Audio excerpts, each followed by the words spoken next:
Kurt Cobain, Judy Garland, Mac Miller, Michael Jackson. These titans of the music and movie industries all have one thing in common. They all died from drug overdoses involving an opiate. Over 130 people in the US alone die daily from opioid overdoses, and this number has increased by 30% from July 2016 to September 2017. The US Department of Health and Human Services declared a public health crisis the same year. Recent events, including the investigation of NC's Therapeutics, have shown the greed and corruption that has driven the opioid crisis to new levels in recent years.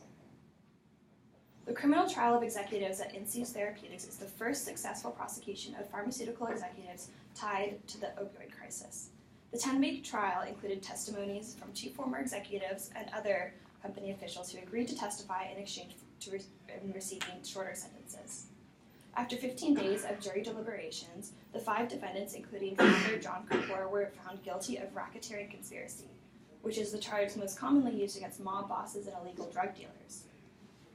The charge basically means that all were found guilty of running a nationwide bribery scheme, in which the company was found to have paid doctors to prescribe the opioid substance in high doses to people who didn't always need it.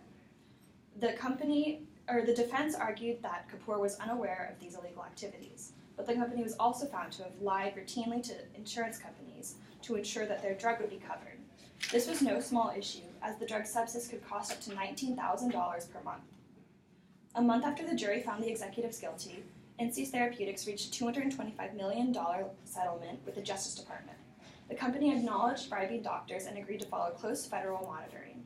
5 days after the settlement, however, the company filed for Chapter 11 bankruptcy, a move many believe was to protect the pocketbooks of remaining executives and owners.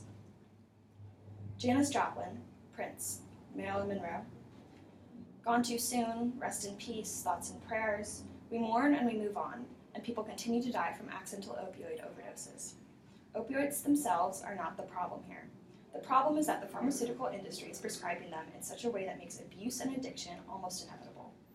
We must call for more research into overprescription as an epidemic among physicians in this country, and create more resources to help those who have already become addicted.